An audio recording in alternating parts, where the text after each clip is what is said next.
Welcome back to CIA Declassified. We've stepped out of the dark interrogation cells of Operation Cactus and into the invisible battlefield of the airwaves. In the mid-1950s, Syria was the local focal point of a Cold War tug of war.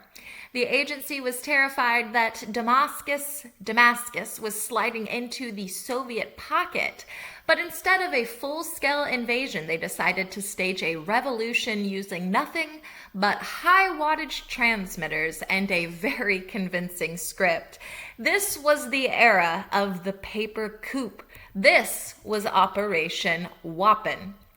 To overthrow a government from a distance, the agency had to own the truth, or at least own the device that delivered it. Operation WAPPEN was a joint CIA and MI6 plan to trigger a coup in Syria by funding right-wing dissidents and using psychological warfare to create the illusion of a popular uprising. A quote from a declassified 1957 memo by Archibald Roosevelt. The plan hinges on the ability to convince the Syrian public that the current regime has already fallen. Perception is the only reality we need to manufacture. End quote. The agency established a network of transmitters in Beirut and Amman designed to overpower official Syrian state radio frequencies and broadcast pre-recorded announcements of a military takeover. A quote from the WAPPEN Disinformation Protocol Manual. Scripts must be read by native speakers with military inflections. The objective is to induce immediate paralysis within the government bureaucracy. End quote. The archives reveal the hidden scripts, a series of dummy news reports written by agency specialists that detailed fake battles in the streets of Damascus that never actually took place. Operation WAPPEN utilized signal boosters, experimental high-gain antennas, that allowed the agency to ghost the official government station, making it impossible for the president to broadcast a denial. A quote from a declassified CIA history of the Syrian crisis. By the time the Syrian security forces realized the broadcasts were coming from outside the country, the psychological damage to the officer corps was already absolute. End quote. The declassified logs indicate that the CIA provided mobile radios to street-level agitators in Damascus, which were pre-tuned to the agency's ghost station. Technological breakthroughs included the burst transmitter, a device capable of sending an entire hour of audio in a 30-second high-speed pulse to avoid detection by Syrian direction-finding teams. In the release, it is confirmed that skyhooks were used. I have a whole episode on that here. It's pretty cool. That's high-altitude wire antennas suspended from clandestine balloons to pick up people or items to ensure the signal could bypass the mountain ranges surrounding Damascus. A quote from a secret 1957 Joint Intelligence Committee briefing. We are not merely sending a message, we are saturating the environment. The radio will become the primary source of authority for the confused soldier in the street. End quote. Operation WAPPEN utilized shadow recorders hidden in the basements of American oil company offices in Syria to capture and replay local military communications to create confusion. The files reveal the development of clandestine presses, mobile printing units hidden in the back of trucks that produced thousands of fake bulletins claiming the president had fled to Moscow.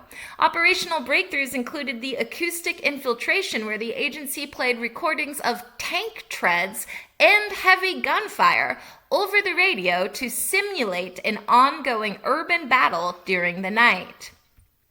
While the radio propaganda is a matter of record, the most significant redactions in the release appear in the atmospheric resonance studies and the sub-oral broadcast logs. In fact, the absolute heaviest redactions, where nearly 400 pages are blacked out, is the 1957 Signal Effectiveness Reports.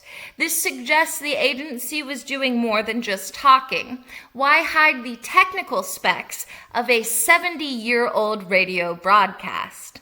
Get ready for the theory of the echo box. Speculation suggests Operation WAPPEN used sonic emitters to make people hear voices in their own heads. The theory claims the redactions hide the frequency assault logs from 1957, alleging the agency found a specific radio frequency that resonated with the human ear, making the voice of the new Syria sound like it was an internal thought, and the black bars mask the brainwave synchronization charts. What if the radio waves were more than just sound? A dark rumor suggests the CIA used biosignals to induce mass panic across Damascus. The theory claims the redactions in the Neural Broadcast Manifest from the Beirut station hide a plan to use low-frequency waves to trigger the fight or flight response in entire neighborhoods simultaneously, with the black bars masking the heart rate impact data. Hidden behind the ink of the psychological projection section, some claim the CIA used ionospheric heating to create mirages in the sky over Damascus that looked like paratroopers. The redactions supposedly hide the visual hallucination success rates. Looking at the blacked out background music logs, theorists argue the CIA embedded ultrasonic triggers in the pop songs played between news bulletins to activate sleeper agents, with the redactions hiding the song list. The voice print theory posits that the redactions in the biometric analysis annex hide the use of ghost voices, artificial intelligence ahead of its time, that could mimic any Syrian general perfectly. In the darkest corners of the declassifications, rumors swirl that the heavily blacked out environmental modification pages hide the use of weather triggers to induce a freak sandstorm during the broadcast, with the redactions masking the storm seed chemical composition. Looking at the redacted sub-basement audio trials, some believe the agency used bone conduction technology to broadcast messages through the very ground of Damascus, and the black ink hides the seismic speaker locations. In the archaeological liaison files, massive redactions cover the Palmyra trials, Palmyra. Theories suggest that the agency used ancient ruins to amplify their signals through natural resonance, and the black ink hides the acoustic maps.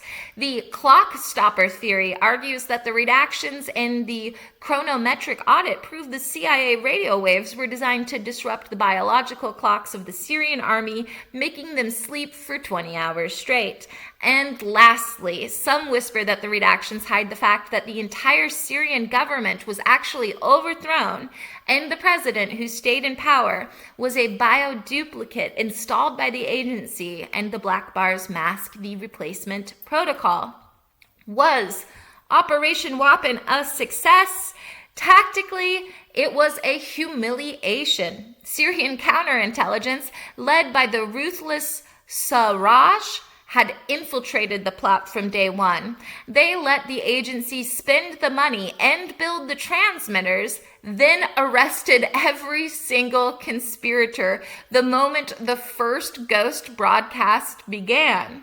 Strategically, it was a catastrophe. The exposure of WAPPEN led Syria to expel all U.S. diplomats and form a united Arab Republic with Egypt, effectively handing the region to the agency's rivals. Operation WAPPEN proved that while you can broadcast a lie, you can't force the ground to listen. As far as technological and operational breakthroughs go, the voice of the ghost pioneered the art of the electronic coup.